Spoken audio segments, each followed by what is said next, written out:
Integralia Consultores publicó un informe en el que establece los 10 riesgos políticos para 2022. Un documento interesante que vale la pena leer y analizar. Le agradezco a Luis Carlos Ugalde, director general de Integralia Consultores, que nos acompañe en el programa para comentar este informe. Luis Carlos, gracias por estar con nosotros. Gracias, Guillermo, por la invitación. Muy buenas noches. ¿Cuáles son los 10 riesgos políticos para 2022 que está observando Integralia? Si te parece, los enumeramos y luego entramos al detalle de algunos de ellos. Sí, lo hago brevemente, pero el primero de ellos y el más complicado es que vemos que va a haber una política de más polarización, estridencia por parte del gobierno. El gobierno quiere lograr una reforma eléctrica, quiere una consulta de revocación de mandato, quiere hacer una reforma electoral y para todos estos propósitos requiere polarizar, estigmatizar, acusar a sus adversarios. Entonces vamos a tener un 2022 muy estridente, con mucho pleito, con mucho volumen y mucha polarización política. El segundo tiene que ver con los embates en contra del INE. Esto no es nuevo, el presidente lo lleva haciendo desde el inicio de su gobierno y esto se va a acentuar por una razón, Guillermo.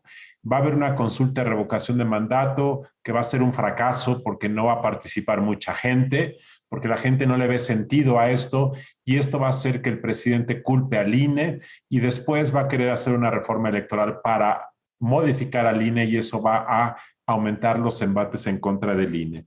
El tercer tema tiene que ver con la participación activa del crimen organizado en las elecciones. Ya lo vimos el año pasado, el crimen organizado poniendo candidatos, matando candidatos, amedrentando, promoviendo el voto, inhibiendo el voto y esto desafortunadamente pensamos que va a ocurrir nuevamente. El cuarto que nosotros vemos es que Morena va a seguir ganando elecciones, lo cual es perfectamente democrático si la gente así lo desea, pero eso va a llevar a un mayor grado de concentración del poder. Morena y sus aliados tienen hoy 16, 17 gubernaturas. Si ganan 4 o 5 este año van a llegar a tener 20, 21 y esto le va a dar una enorme concentración de poder al presidente de la República. El siguiente riesgo es la reforma eléctrica. La reforma eléctrica es probablemente la modificación constitucional que va a trastocar, si se aprobara, la forma como operan los mercados, las inversiones y va a dejar a México en una situación muy endeble para poder lidiar con los requerimientos de energía eléctrica que necesita para los próximos años.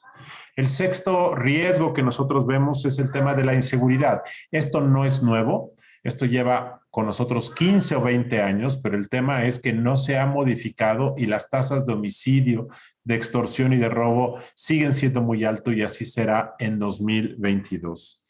El séptimo fenómeno que inició con este gobierno y es un enorme riesgo para el futuro de la democracia es que el presidente les está dando a las Fuerzas Armadas más dinero, más facultades y más responsabilidades, no solo en temas militares o de seguridad, sino para construir aeropuertos, para administrar puertos, para repartir medicinas. Y esta expansión sin control del rol de las Fuerzas Armadas nos parece que va a generar corrupción en las Fuerzas Armadas, va a generar un enorme problema de ineficacia porque no hay organización, por buena que sea, que pueda hacer tantas cosas.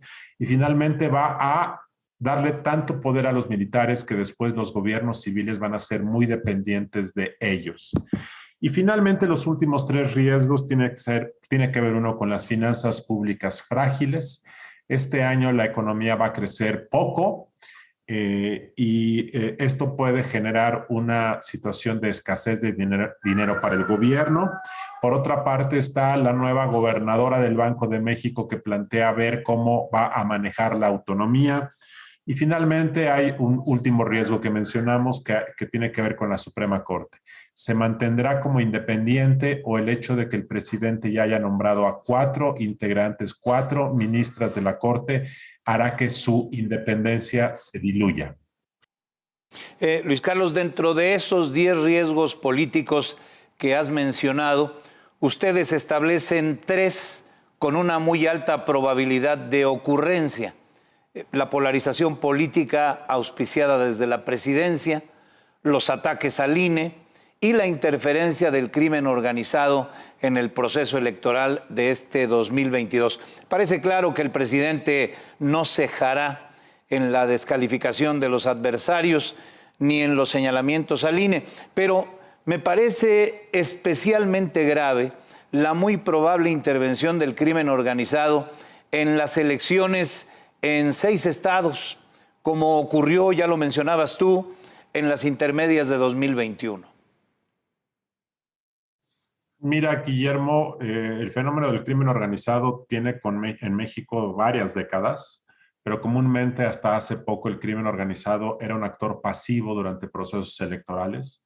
Era común decir que una vez que ganaba alguien una presidencia municipal, el crimen se presentaba y le decía o zanahoria o garrote, es decir, los forzaban a permitir que el trasiego de drogas se llevara a cabo por sus territorios.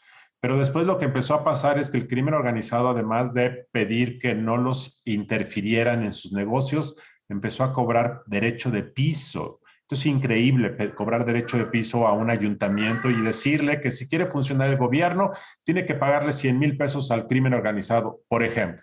Y luego lo que empezó a pasar, Guillermo, es que empezaron a exigir construir obra pública. Y entonces sabían cuántos contratos o cuántas obras o cuántas carreteras o cuántos deportivos se iban a construir en una ciudad o en un municipio, y el crimen organizado ponía una compañía constructora y hacía negocio. Lo que vimos en esta elección de 2021 fue algo más grave, que fue el hecho de que además el crimen organizado empezó a movilizar votos a favor de candidatos, levantó, como se dice comúnmente, o sea, secuestró a coordinadores de campaña, a operadores políticos. Se dice, y hay muchas anécdotas, de que el día de la elección el crimen organizado llegó a algunos lugares de votación, corrió a los funcionarios de casilla, rellenó urnas, cambió votaciones, y esto con el ánimo de ser quienes definen quién gana y quién pierde en algunas regiones del país. Esto no es generalizado, pero esto se dio en algunos lugares, y si esto no se detiene y no veo que se esté haciendo nada para ello, el tema es que el crimen se va a dar cuenta de que, como en Colombia en los años 80 del siglo pasado, pues entonces se ponen a competir por el poder político, ponen candidatos, quinta candidatos, y esto me parece de la mayor gravedad para el futuro del país. Luis Carlos Ugalde, otra de las previsiones de alta probabilidad de ocurrencia que mencionan ustedes en el informe es el posible resultado electoral en las 6 entidades de la República donde se elegirá gobernador este año, con un probable triunfo, así lo establecen, de Morena en 5 de las 6. ¿Así lo ven? Bueno, con la información de las últimas semanas es posible que Morena pudiera ganar 4 o 5 de las 6. Claramente en los últimos días se ha dado un fenómeno de mucho conflicto en algunas entidades por la nominación que hizo Morena de candidatos, como es el caso de Oaxaca, como es el caso de Quintana Roo, como es el caso de Durango. Y esos conflictos podrían hacer que Morena perdiera, pero digamos que con la información reciente, la probabilidad de que Morena gane en la mayoría, ahí está. Y si eso ocurre, pues será una elección democrática, pero el tema es que el presidente López Obrador ve a los gobernadores como delegados, como subalternos, como empleados, y comúnmente lo que hemos observado en aquellas entidades donde gobierna Morena es que sus gobernadores básicamente repiten lo que dice el presidente. Esto ocurrió con el PRI en el siglo XX. Y eso llevó a un problema de centralización muy grave. Bueno, este fenómeno se está repitiendo, y si Morena gana en 3 o 4 entidades, lo que vamos a ver es que los gobernadores actúan como clones. Y lo que en México existe es un sistema federal en donde hay equilibrios horizontales entre poderes de gobierno, pero también hay equilibrios verticales entre niveles de gobierno. Y este triunfo de Morena en muchos lugares del país lo que va a hacer es que se erosione el federalismo, y esto lo vemos como un riesgo. Luis Carlos, iniciamos este 2022 con una alta dosis de violencia, Zacatecas y Veracruz son solo botones de muestra de lo que está pasando en el país. No hay indicios de que la situación vaya a cambiar, sobre todo porque no hay una estrategia de seguridad. Esto es altamente probable, según el informe. Desafortunadamente, Guillermo, no hay nada nuevo en la estrategia del presidente, salvo el hecho de que la militarización continúa igual que en el pasado, pero la Guardia Nacional no actúa. Entonces tú escuchas a alcaldes y a gobernadores que en privado dicen que la Guardia Nacional no los apoya. Entonces los gobernadores y los alcaldes del país se ven enfrente del crimen organizado, no tienen ni el equipamiento ni tienen la fuerza para poder combatirlos. Además, esa es una función del gobierno federal, pero la Guardia Nacional patrulla, pero no combate. Y entonces lo que estamos viendo es que el crimen organizado sigue actuando, no se ha reducido los niveles de violencia en el país, las tasas de homicidio y el número de muertos siguen siendo los mismos. Durante los 3 primeros años del gobierno de Andrés Manuel López Obrador hubo más de 100,000 homicidios dolosos. Durante los 3 primeros años de Enrique Peña Nieto fueron alrededor de 65,000. Durante los 3 primeros años de Felipe Calderón fueron 35, 40,000. Entonces, este gobierno está dando muy malos resultados y no hay nada que haga pensar que va a cambiar porque no hay estrategia, no hay inteligencia, no se están tomando decisiones ni se está actuando. La idea del presidente de que sus programas sociales iban a ser preventivos no ha sido, obviamente no ha sido un mitigador de este problema. Así es que como no cambia nada, 2022 será nuevamente un año más violento o igualmente violento que el que acaba de terminar. Luis Carlos Ugalde, en el terreno económico, ya lo mencionabas, ven un escenario de finanzas frágiles. Hay que decir que la situación económica, que es delicada, irá de la mano de la gestión de la pandemia de COVID-19, que es otro de los temas relevantes de 2022 en el informe de Integralia. Sí, sin duda. El tema económico, por una parte, debemos decir que el presidente López Obrador ha sido muy disciplinado en mantener el equilibrio entre ingreso y gasto. Esa disciplina ha tenido consecuencias muy negativas porque ha desmantelado muchas áreas del gobierno importantes, porque ha desaparecido, por ejemplo, la Procuraduría del Medio Ambiente y ha desaparecido a otras instancias muy relevantes. En diciembre desapareció al Instituto de Desarrollo, al INDESOL, que era el Instituto Nacional de Desarrollo Social, que era una instancia que daba apoyo para que organismos de la sociedad civil participaran en la política social. En fin, pero el hecho es que este equilibrio entre ingreso y gasto que el presidente ha mantenido ha generado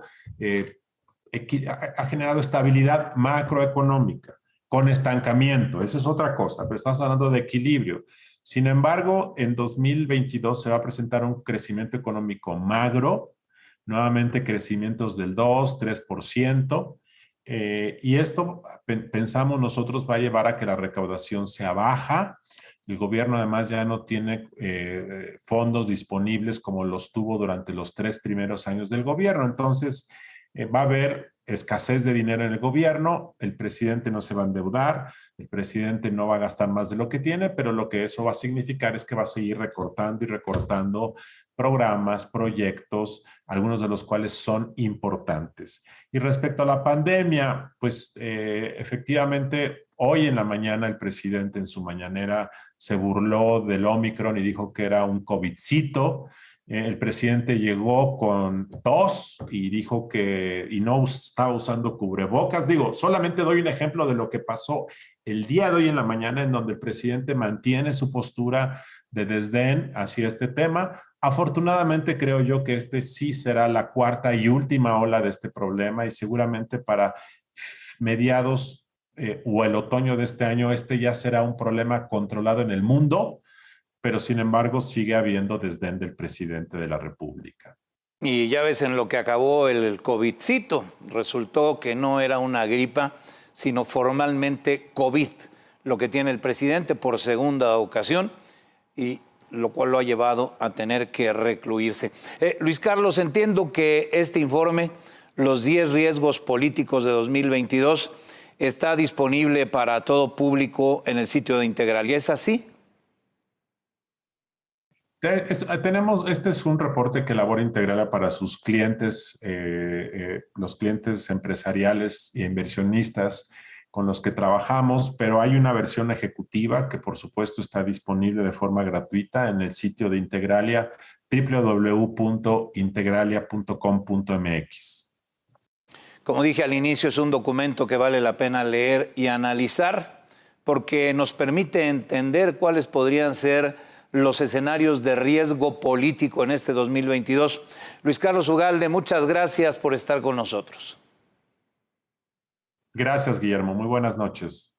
Hasta pronto, Luis Carlos. Muchas gracias. Luis Carlos Ugalde, director general de Integralia Consultores.